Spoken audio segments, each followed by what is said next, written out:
Ato ang cash assistance na ihatag for approximately 40 cities and municipalities.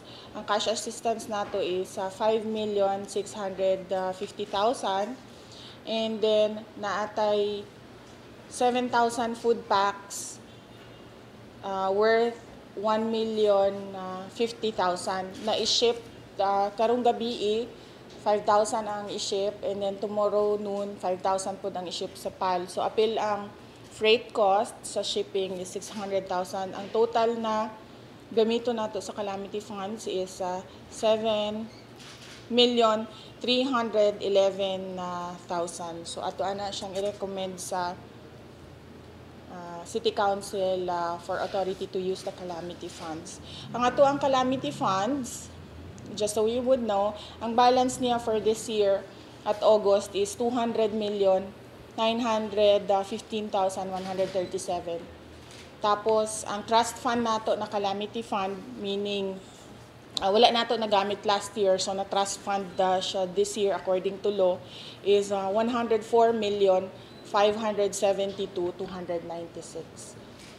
Nag-prepare po taog immediate na grocery relief assistance because usually manggod mag-process og cheque, it will take 2 to 3 weeks ta naga-process og cheque. So nagpauna na ta dito sa katong mga areas na naa sa listahan sa DSWD na dugay na naga-flooding. Nagpauna ta og ato ang grocery packs na assistance dito. And sa ilahaman pud gud, ang isa pa pud ka consideration nato ana is that basta ginasulod nato sa disaster funds nila, they need an authority from their LGU again to use the money that we have. Sa taas pa kaayo ang documentation and processing nila basta naga-deposit ta sa ilahang disaster funds.